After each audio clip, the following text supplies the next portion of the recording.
Feliz y bendecido día, aprendiendo un curso de milagros. El secreto de la verdadera oración es olvidarte de las cosas que crees necesitar. Pedir algo específico es igual que ver el pecado primero y luego perdonarlo. Del mismo modo, al orar pasas por alto tus necesidades específicas, tal como las ves, y las dejas en manos de Dios. Ahí se convierten en los regalos que le haces, pues le dicen que no antepondrás otros dioses a Él, ni que quieres otro amor que el suyo. Este libro es un comienzo, no un final.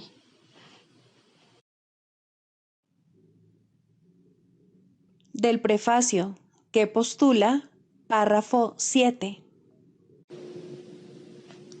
Solo las mentes pueden unirse realmente, y lo que Dios ha unido, ningún hombre lo puede desunir.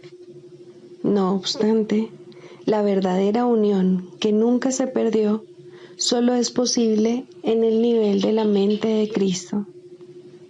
El pequeño yo procura engrandecerse, obteniendo del mundo externo aceptación, posesiones y amor. El ser que Dios creó no necesita nada, está eternamente a salvo y es eternamente íntegro, amado y amoroso. Busca compartir en vez de obtener, extender en vez de proyectar.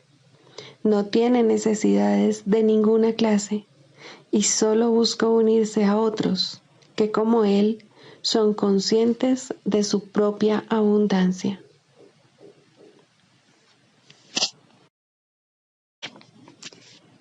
Introducción.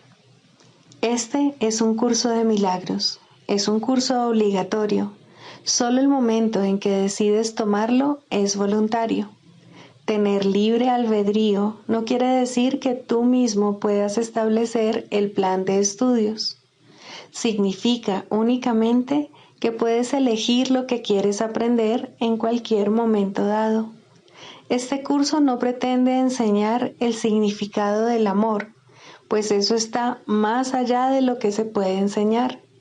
Pretende, no obstante, despejar los obstáculos que impiden experimentar la presencia del amor, el cual es tu herencia natural. Lo opuesto al amor es el miedo, pero aquello que todo lo abarca no puede tener opuestos.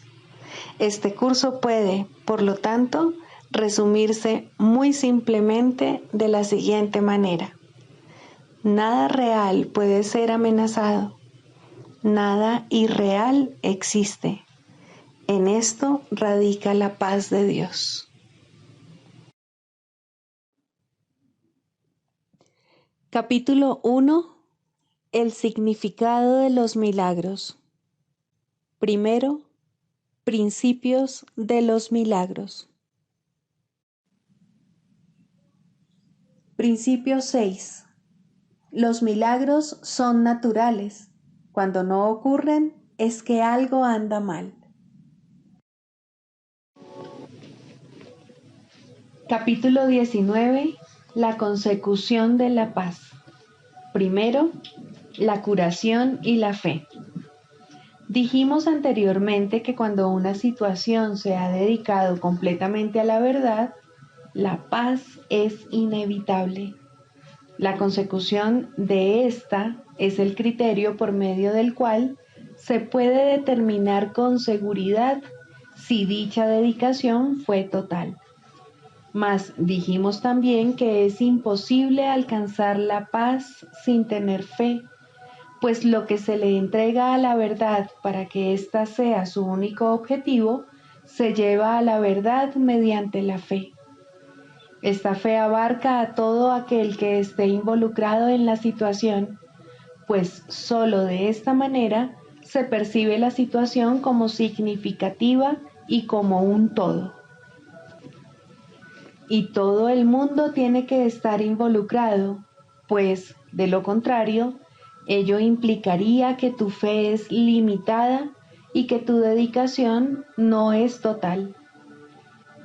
Toda situación que se perciba correctamente se convierte en una oportunidad para sanar al Hijo de Dios, y éste se cura porque tú tuviste fe en Él al entregárselo al Espíritu Santo y liberarlo de cualquier exigencia que tu ego hubiese querido imponerle.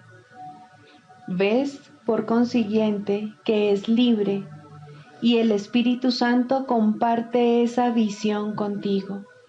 Puesto que la comparte, la ha dado, y así Él cura a través de ti.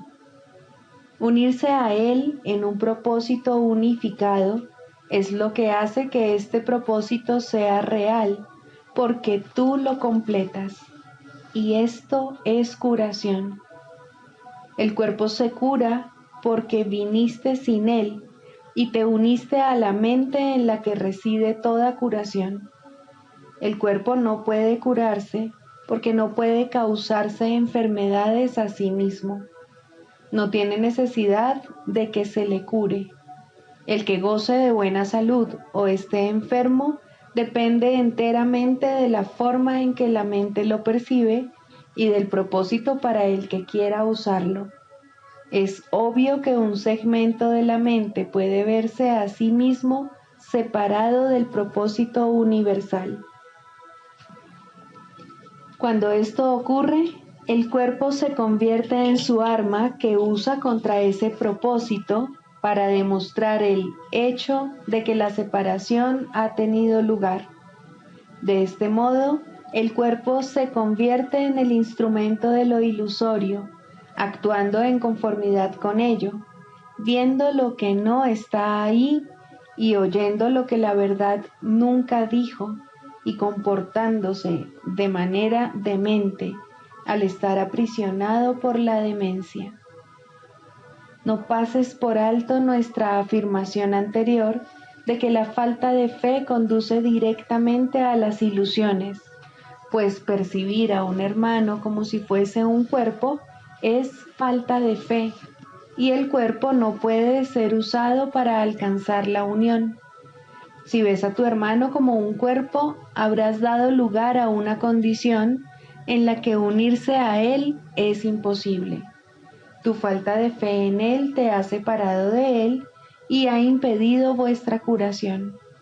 De este modo, tu falta de fe se ha opuesto al propósito del Espíritu Santo y ha dado lugar a que se interpongan entre vosotros ilusiones centradas en el cuerpo.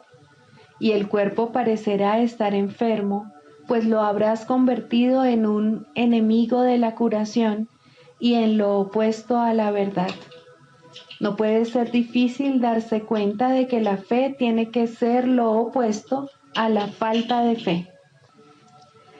Mas la diferencia en cómo ambas operan no es tan obvia, porque se deriva directamente de la diferencia fundamental que existe entre ellas.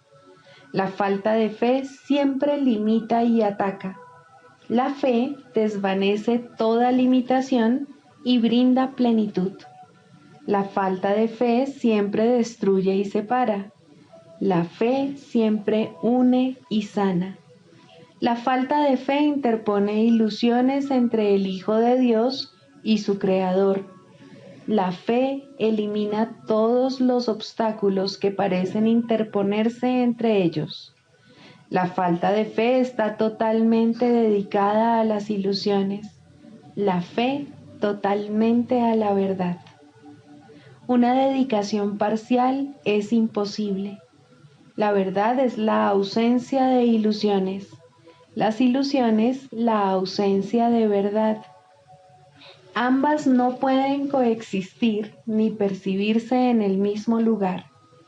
Dedicarte a ambas es establecer un objetivo por siempre inalcanzable, pues parte de él se intenta alcanzar a través del cuerpo, al que se considera el medio por el que se procura encontrar la realidad mediante el ataque.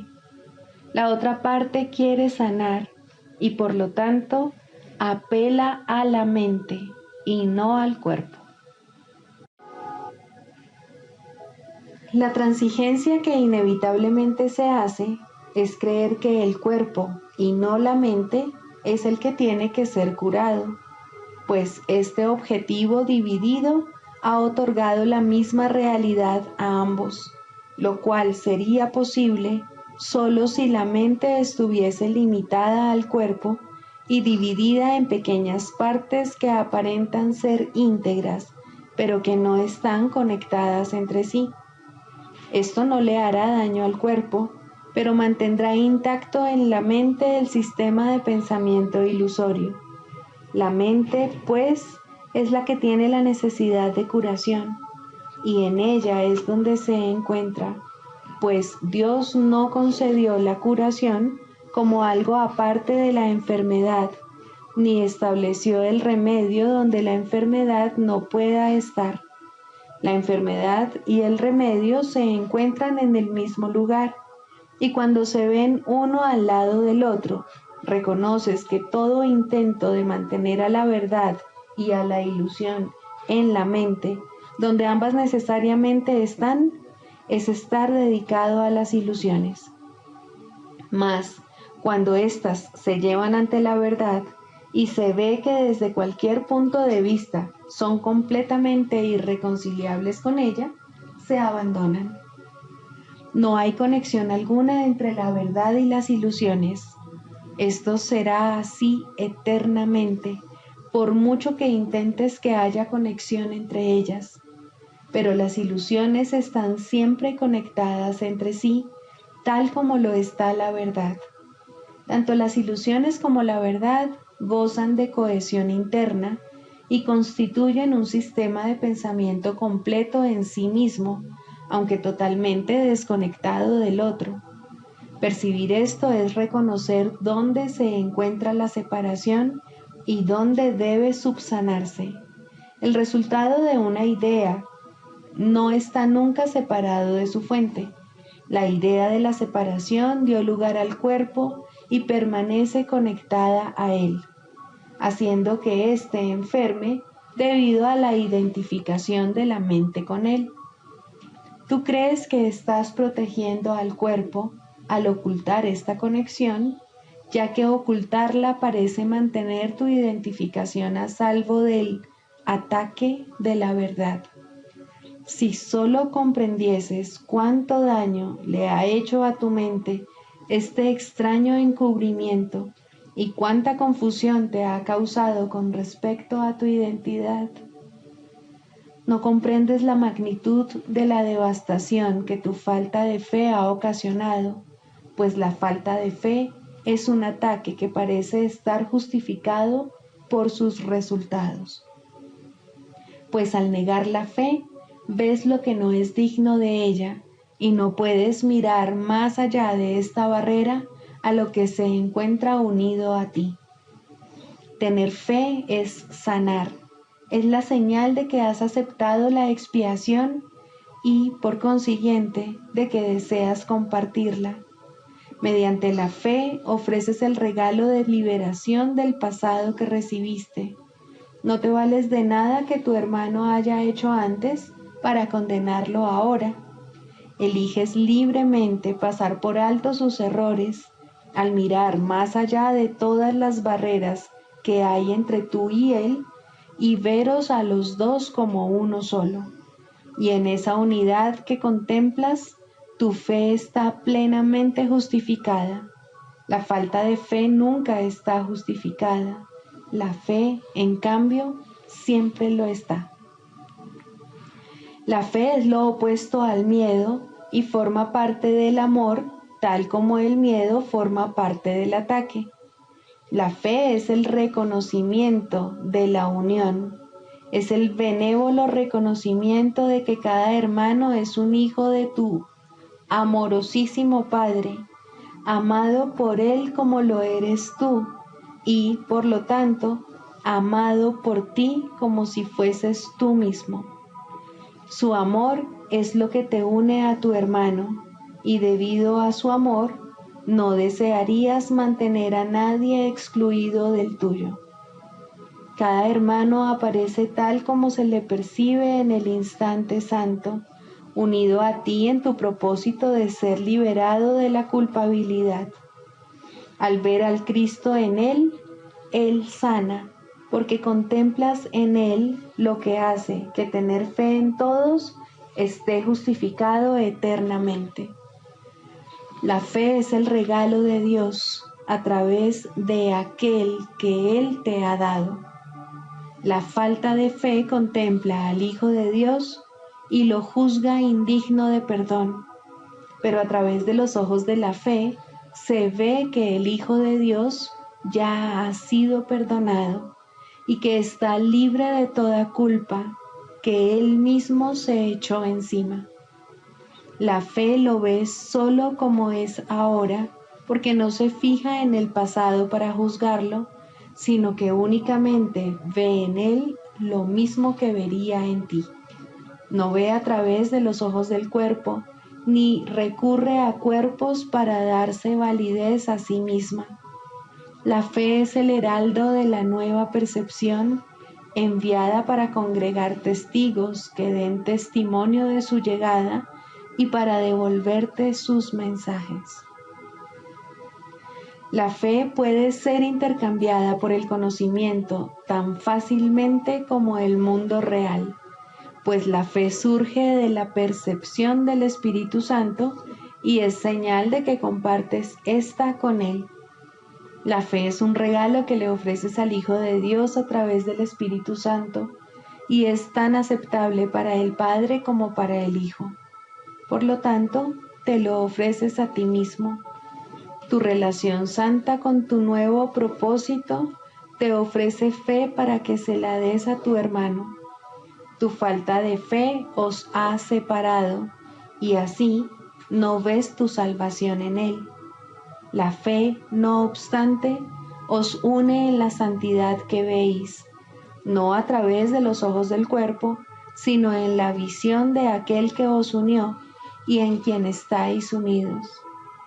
La gracia no se le otorga al cuerpo, sino a la mente. Y la mente que la recibe mira instantáneamente más allá del cuerpo y ve el santo lugar donde fue curada.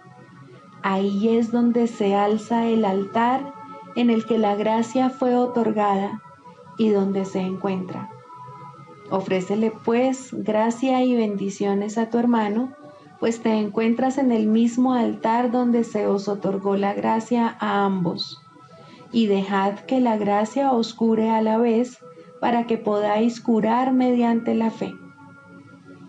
En el instante santo, tú y tu hermano os encontráis ante el altar que Dios se ha erigido a sí mismo y a vosotros dos. Dejad a un lado la falta de fe y venid a Él juntos. En Él veréis el milagro de vuestra relación, tal como fue renovada por la fe, y en Él os daréis cuenta de que no hay nada que la fe no pueda perdonar. Ningún error puede obstruir su serena visión, la cual lleva al milagro de curación con la misma facilidad a todos ellos. Pues lo que se les encomienda hacer a los mensajeros del amor, ellos lo hacen y regresan con las buenas nuevas de haberlo consumado en ti y en tu hermano, que os encontráis unidos ante el altar desde donde ellos fueron enviados. De la misma manera en que la falta de fe mantendría vuestros míseros reinos yermos y separados, así la fe ayudará al Espíritu Santo a preparar el terreno para el santísimo jardín en el que Él quiere convertirlo. Pues la fe brinda paz y así le pide a la verdad que entre y embellezca lo que ya fue preparado para la hermosura. La verdad sigue muy de cerca a la fe y a la paz y completa el proceso de embellecimiento que ellas comienzan, pues la fe sigue siendo una de las metas del aprendizaje que deja de ser necesaria una vez que la lección se ha aprendido. La verdad, en cambio, jamás se ausentará. Dedícate, por lo tanto, a lo eterno y aprende a no ser un obstáculo para ello ni a convertirlo en un esclavo del tiempo, pues lo que crees hacerle a lo eterno te lo haces a ti mismo. Aquel a quien Dios creó como su hijo no es esclavo de nada, pues es Señor de todo junto con su Creador. Puedes esclavizar a un cuerpo, pero las ideas son libres y no pueden ser aprisionadas o limitadas en modo alguno, excepto por la mente que las concibió, pues ésta permanece unida a su fuente, que se convierte en su carcelero o en su libertador, según el objetivo que acepte para sí misma.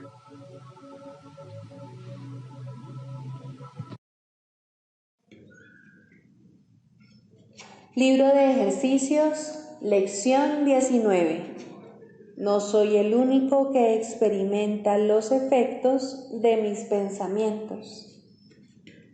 La idea de hoy es obviamente la razón por la que lo que ves no te afecta a ti solo. Notarás que las ideas que presentamos relacionadas con el acto de pensar a veces preceden a las que están relacionadas con la percepción, mientras que en otras ocasiones se invierte ese orden.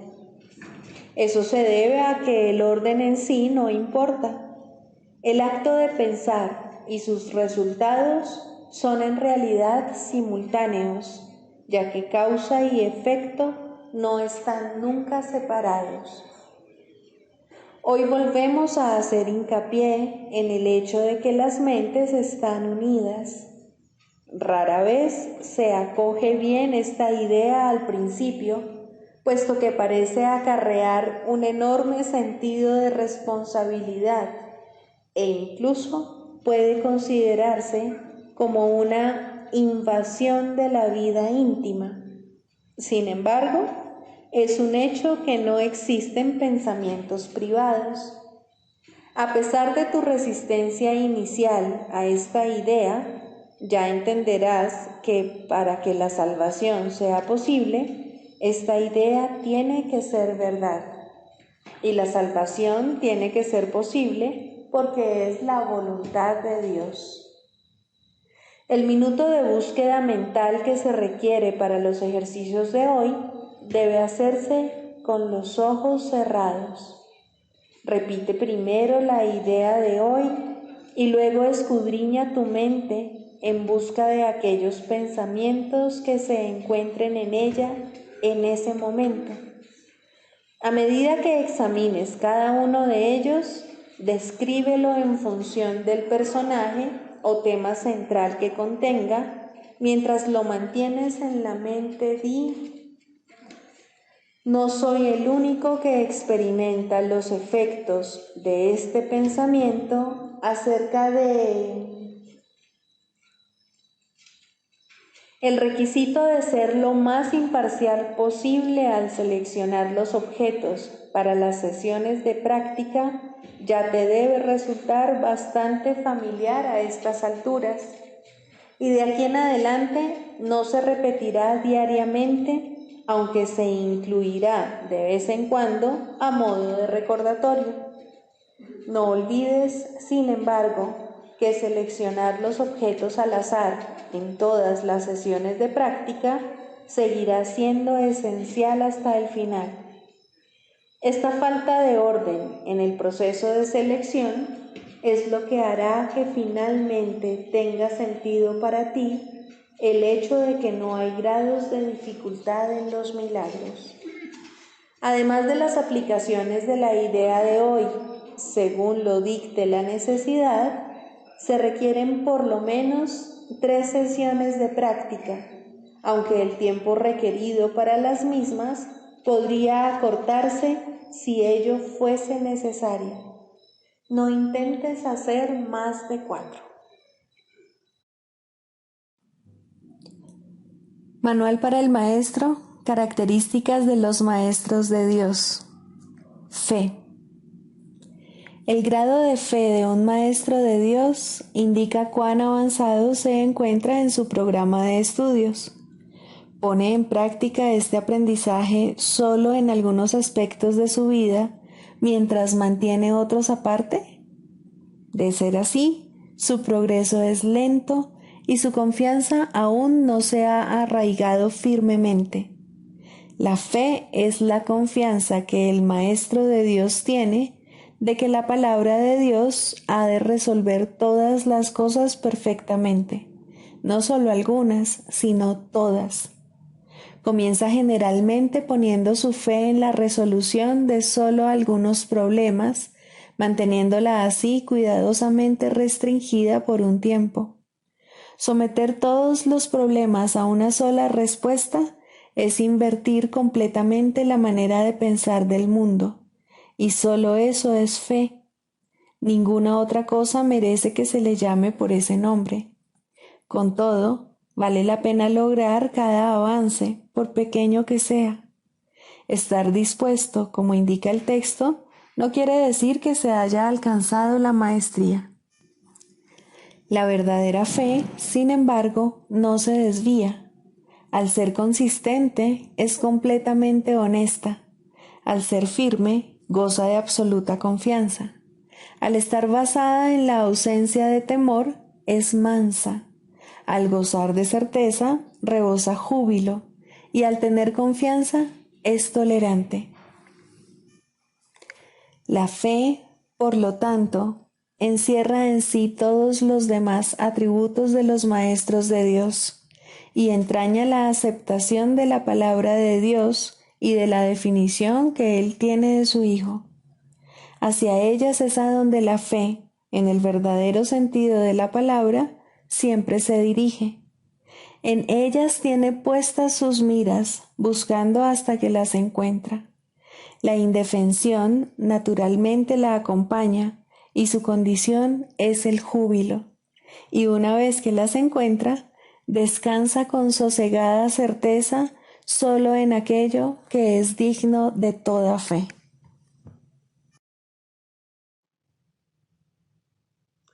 Manual para el maestro, pregunta 19. ¿Qué es la justicia? La justicia es la corrección divina de la injusticia. La injusticia es la base de todos los juicios del mundo. La justicia corrige las interpretaciones a las que la injusticia da lugar y las cancela. Ni la justicia ni la injusticia existen en el cielo, donde el error es imposible y la idea de corrección carece de sentido. En este mundo, sin embargo, el perdón depende de la justicia, ya que todo ataque no puede sino ser injusto. La justicia es el veredicto que el Espíritu Santo emite acerca del mundo. La justicia es imposible, excepto en su juicio, pues nadie en el mundo es capaz de dejar a un lado toda injusticia y de hacer únicamente interpretaciones justas. Si el Hijo de Dios fuese juzgado imparcialmente, no habría necesidad de salvación.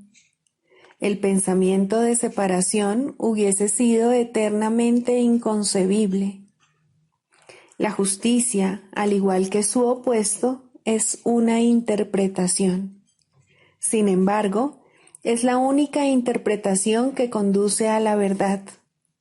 Esto es así porque, si bien la justicia no es de por sí verdadera, no hay nada en ella que se oponga a la verdad. Entre la justicia y la verdad no existe un conflicto intrínseco. Una no es sino el primer paso en dirección a la otra. El camino varía considerablemente a medida que uno avanza. Sería imposible predecir de antemano toda la magnificencia, la grandiosidad de los paisajes y los vastos panoramas que han de salir a nuestro encuentro. Y aun estos, cuyo esplendor alcanza alturas indescriptibles según uno sigue adelante, no se pueden comparar con lo que nos aguarda cuando el camino termine y el tiempo finalice junto con él. Pero por alguna parte hay que comenzar. La justicia es el comienzo. Todos los conceptos que abrigas acerca de ti mismo y de tus hermanos, todos tus temores acerca de situaciones futuras y toda tu preocupación por el pasado tiene su origen en la injusticia. He aquí el cristal que, al ponerse ante los ojos del cuerpo, deforma la percepción y trae testigos de un mundo distorsionado a la mente que inventó el cristal y que en tanta estima lo tiene. Así, selectiva y arbitrariamente, es como se forja cada concepto del mundo.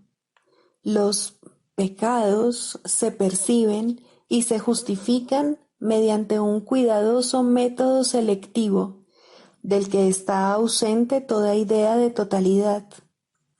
El perdón no tiene cabida en tal esquema, pues no hay ni un solo pecado que no parezca sino ser verdad eternamente.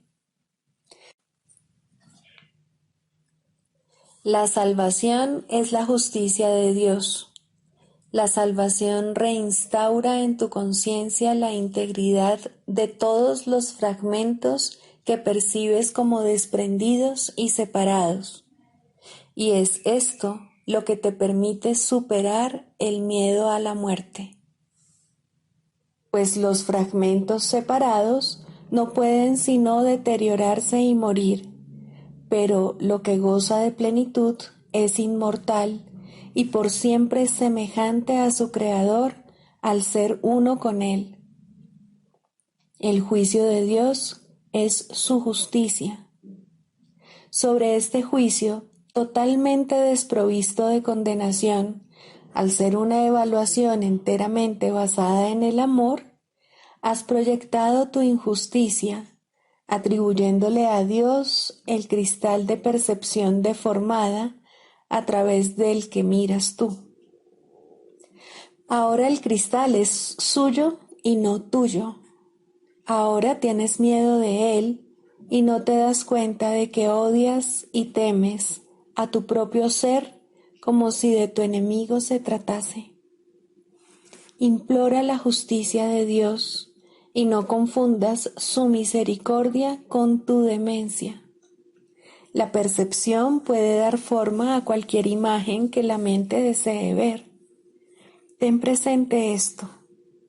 En esto estriba el que veas el cielo o el infierno, según elijas. La justicia de Dios apunta hacia el cielo precisamente porque es totalmente imparcial. La justicia de Dios acepta todas las pruebas que se le presentan, sin omitir nada y sin considerar nada como algo separado y ajeno a todo lo demás. La justicia de Dios juzga desde este punto de vista y solo desde él. Aquí todo ataque y toda condenación dejan de tener sentido y se hacen insostenibles. La percepción descansa, la mente está quieta y la luz retorna nuevamente. Ahora se restaura la visión. Lo que se había perdido ahora se ha encontrado. La paz de Dios desciende sobre el mundo y por fin podemos ver. Por fin podemos ver.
Clarificación de términos. Clarificación de términos. 5. Jesús, Cristo. No necesitas ayuda para entrar en el cielo, pues jamás te ausentaste de él, pero sí necesitas una ayuda que proceda de más allá de ti, pues te encuentras limitado por falsas creencias con respecto a tu identidad, la cual solo Dios estableció en la realidad. Los ayudantes que se te proveen varían de forma, aunque ante el altar son uno solo. Más allá de cada uno de ellos se encuentra un pensamiento de Dios, y esto jamás ha de cambiar. Pero sus nombres difieren por un tiempo, puesto que el tiempo necesita símbolos, siendo de por sí irreal. Sus nombres son legión, pero no nos extenderemos más allá de los nombres que el curso en sí emplea. Dios no provee ayuda, pues no sabe de necesidades. Sin embargo, Él crea todos los ayudantes que su Hijo pueda necesitar, mientras éste siga creyendo que sus fantasías son reales. Dale gracias a Dios por ellos, pues son quienes te conducirán de regreso a tu hogar. El nombre de Jesús es el nombre de uno que, siendo hombre, vio la faz de Cristo en todos sus hermanos y recordó a Dios. Al identificarse con Cristo, dejó de ser un hombre y se volvió uno con Dios. El hombre era una ilusión, pues parecía ser un ser separado que caminaba por su cuenta, dentro de un cuerpo que aparentemente mantenía a su ser separado de su ser, como hacen todas las ilusiones. Pero, ¿quién puede salvar a menos que, al ver las ilusiones, las identifique como lo que son? Jesús sigue siendo un Salvador, porque vio lo falso y no lo aceptó como la verdad. Cristo necesitó su forma para poder presentarse ante los hombres y salvarlos de sus ilusiones. En su completa identificación con el Cristo, el perfecto Hijo de Dios, su única creación y su felicidad, por siempre como Él y uno con Él, Jesús se convirtió en lo que todos vosotros no podéis sino ser. Mostró el camino para que le siguieras. Él te conduce de regreso a Dios porque vio el camino ante sí y lo siguió. Jesús hizo una clara distinción, todavía velada para ti, entre lo falso y lo verdadero. Te ofreció una demostración palpable de que es imposible matar al Hijo de Dios y de que el pecado, la maldad, la malicia, el miedo o la muerte no pueden alterar su vida en modo alguno. Todos tus pecados, por lo tanto, te han sido perdonados, ya que jamás tuvieron consecuencia alguna, y así no fueron más que sueños. Levántate con aquel que te mostró esto, ya que se lo debes por haber compartido contigo tus sueños para que pudieran ser disipados, y todavía los comparte para mantenerse en unión contigo. ¿Es Él el Cristo? Por supuesto que sí, junto contigo. Su vida en la tierra no fue lo suficientemente larga como para poder enseñar la poderosa lección que aprendió por todos vosotros. Mas Él permanecerá contigo para conducirte desde el infierno que tú hiciste hasta Dios. Y cuando unas tu voluntad a la suya, verás a través de su visión, pues los ojos de Cristo se comparten. Caminar con Él es algo tan natural como caminar con un hermano al que conoces desde que naciste, pues eso es en verdad lo que Él es.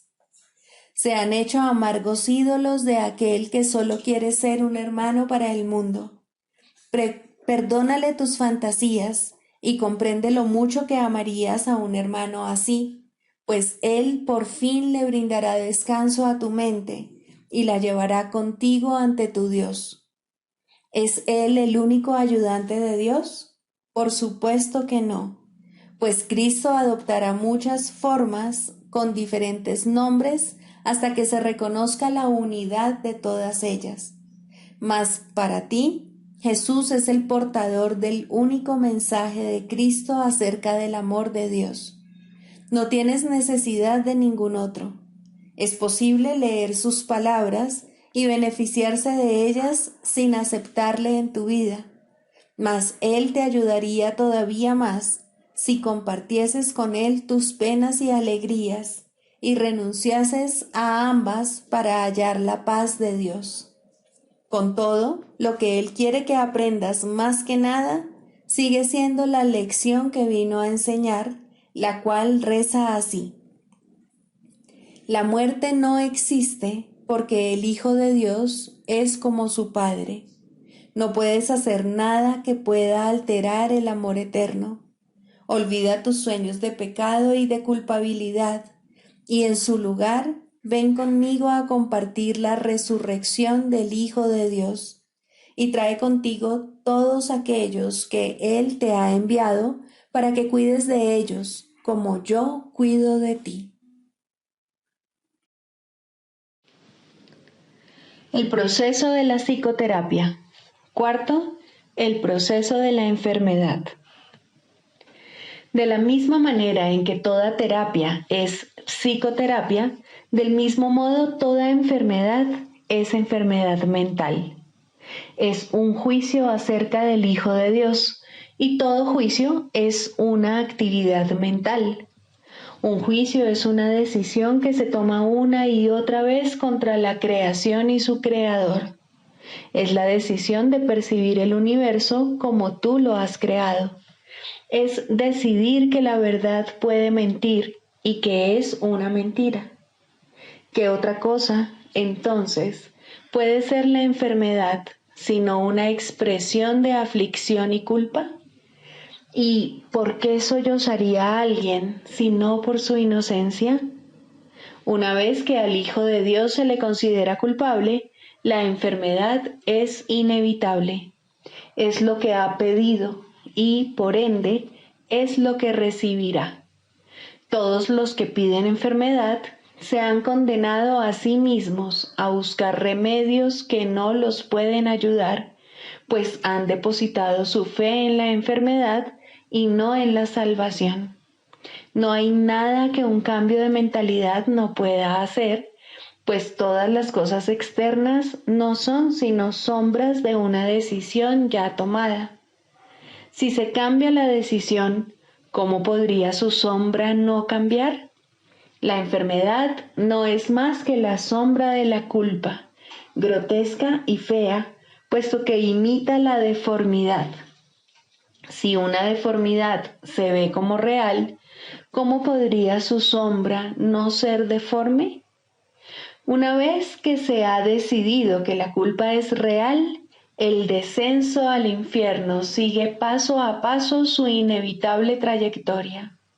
La enfermedad, la muerte y la miseria fustigan ahora la tierra en implacables oleadas, a veces simultáneamente y otras en siniestra sucesión. Todas estas cosas, no obstante, por muy reales que puedan parecer, son solo ilusiones.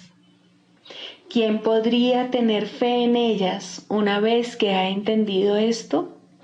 ¿Y quién podría no tener fe en ellas hasta que lo entienda? La curación es terapia o corrección, y como ya hemos dicho y volvemos a repetir, toda terapia es psicoterapia. Curar al enfermo no es sino ofrecerle este entendimiento. La palabra cura ha caído en desprestigio entre los terapeutas más respetables del mundo y con toda razón, pues ninguno de ellos puede curar y ninguno de ellos entiende lo que es la curación. En el peor de los casos, le otorgan realidad al cuerpo en sus propias mentes, y una vez que han hecho esto, apelan a la magia para curar los males con los que sus mentes dotaron al cuerpo. ¿Cómo podría este proceso curar? Es ridículo de principio a fin. Mas, una vez comenzado, del mismo modo ha de concluir. Es como si Dios fuese el diablo y fuera necesario encontrarle en el mal. ¿Cómo podría haber amor ahí? ¿Y cómo podría lo enfermo curar? ¿No son acaso estas dos preguntas la misma? En el mejor de los casos, es posible que los sanadores del mundo, y el término sanadores tal vez sea cuestionable aquí, lleguen a reconocer que la mente es la fuente de la enfermedad. Pero su error estriba en la creencia de que la mente puede sanarse a sí misma. Esto tiene algún mérito en un mundo donde el concepto de grados de error tiene sentido. No obstante, sus curas siguen siendo provisionales, o bien puede que surja otra enfermedad que reemplace a la anterior, pues mientras no se comprenda el significado del amor, la muerte no se ha superado. ¿Y quién puede comprenderlo sin la palabra de Dios que Él dio al Espíritu Santo para que fuese su regalo para ti? Cualquier clase de enfermedad puede definirse como el resultado de verse a uno mismo débil, vulnerable, malvado y en peligro, y, por ende, en constante necesidad de defensa. Sin embargo, si el yo fuese realmente así, cualquier defensa sería inútil.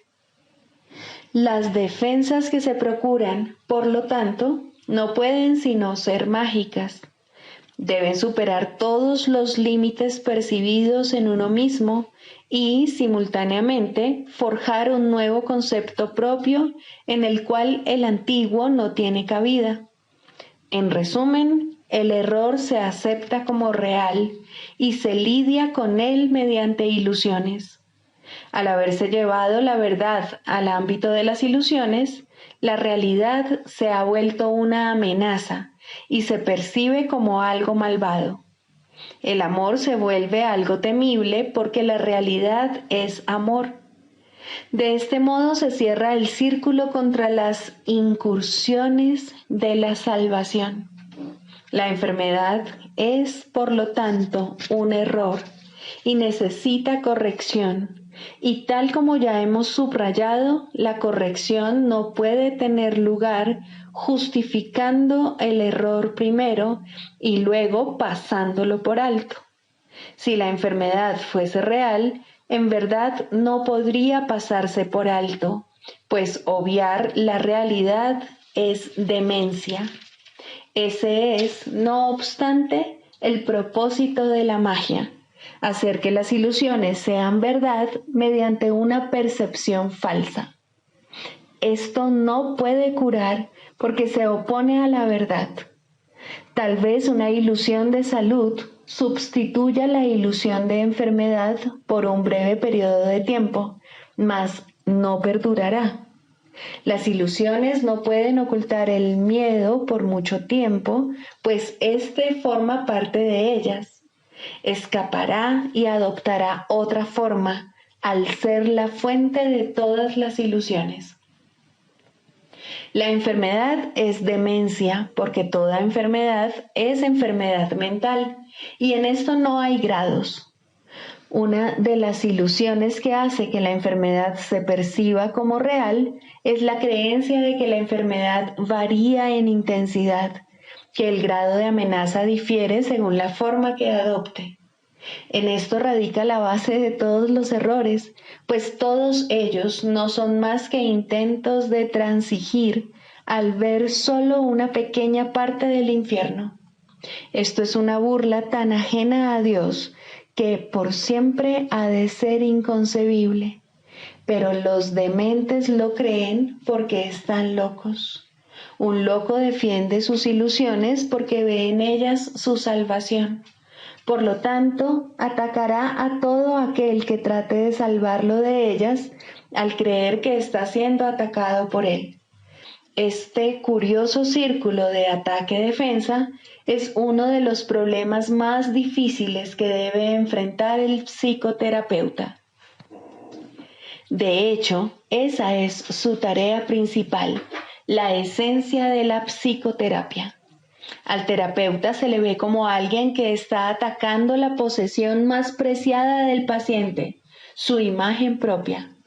Y puesto que esta imagen se ha convertido en la seguridad del paciente, tal como él la considera, el terapeuta no puede sino ser percibido como una verdadera fuente de peligro que hay que atacar e incluso matar. El psicoterapeuta, pues, tiene una enorme responsabilidad.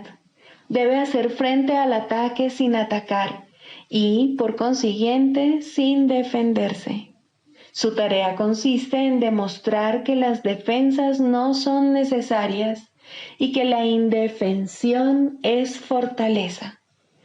Esta debe ser su enseñanza, si quiere que su lección sea que la cordura es seguridad.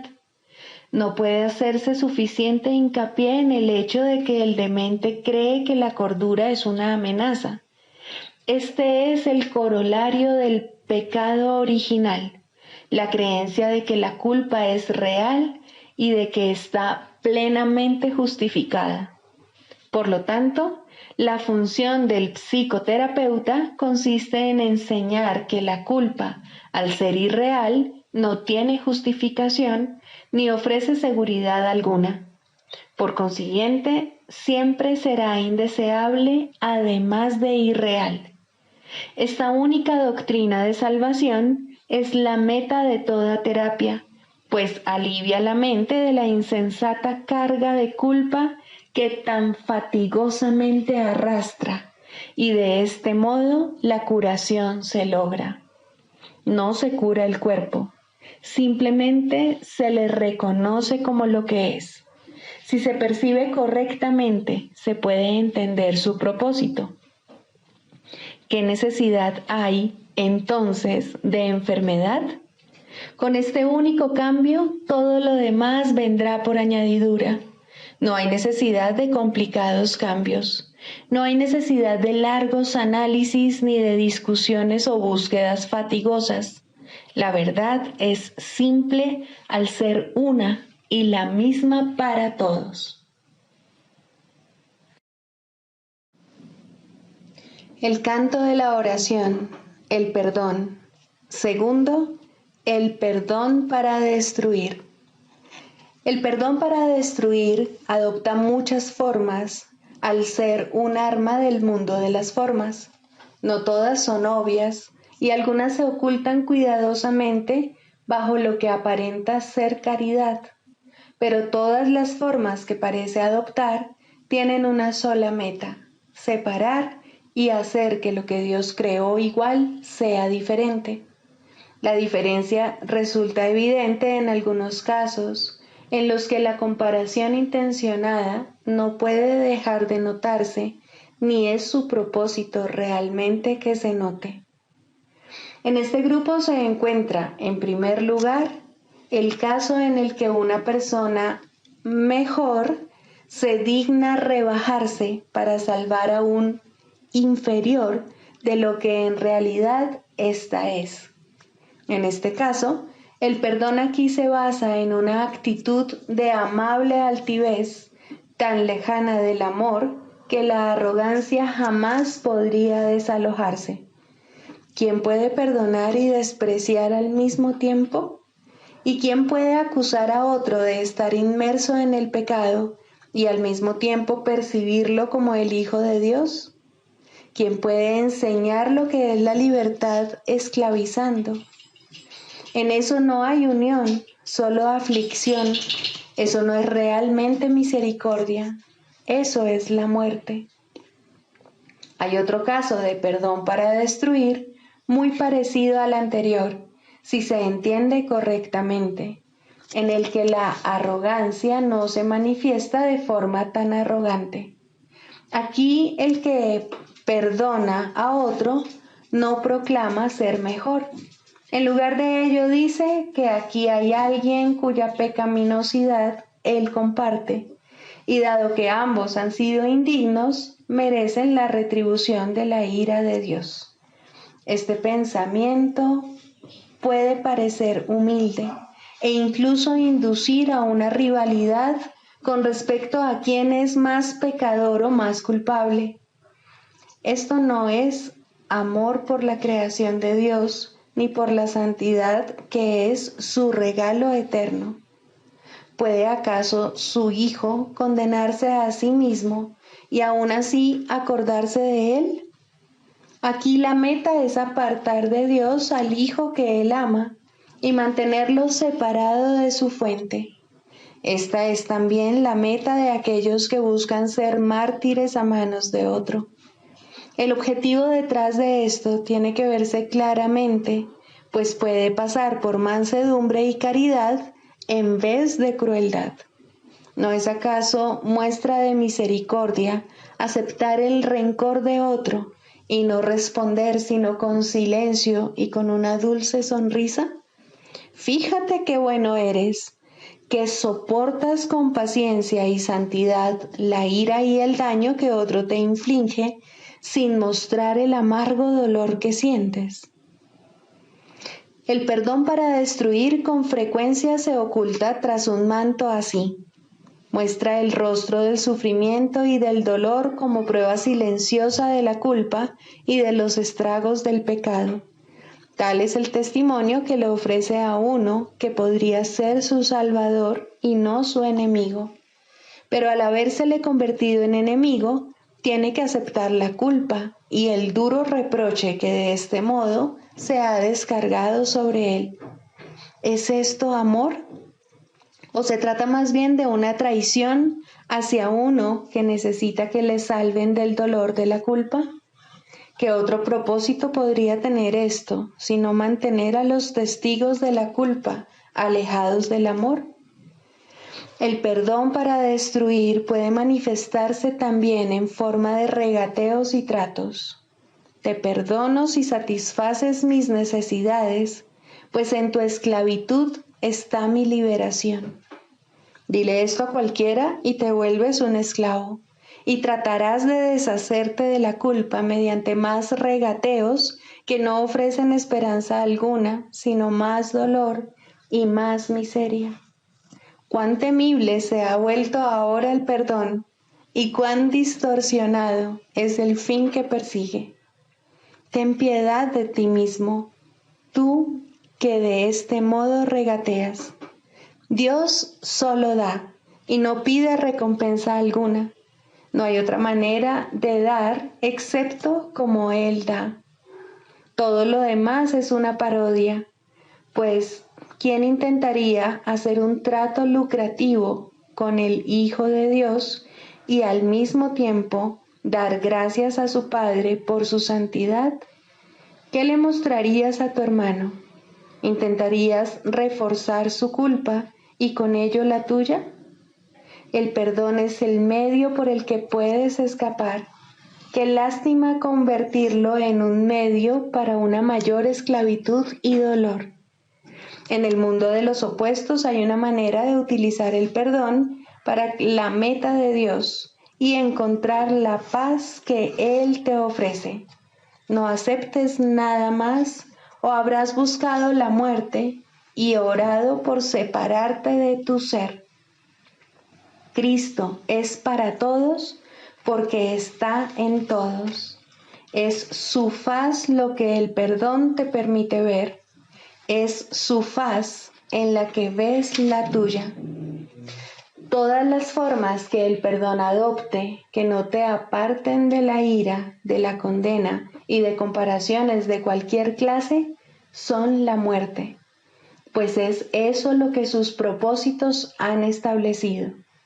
No te dejes engañar por ellas, sino abandónalas y deja a un lado sus despreciables y trágicas ofrendas. No quieres seguir en la esclavitud, no quieres tenerle miedo a Dios. Quieres ver la luz del sol y el resplandor del cielo refulgir sobre la faz de la tierra, redimida del pecado y en el amor de Dios. En este punto la oración es liberada junto contigo. Tus alas han quedado libres y la oración te elevará y te conducirá a tu hogar, donde Dios quiere que estés.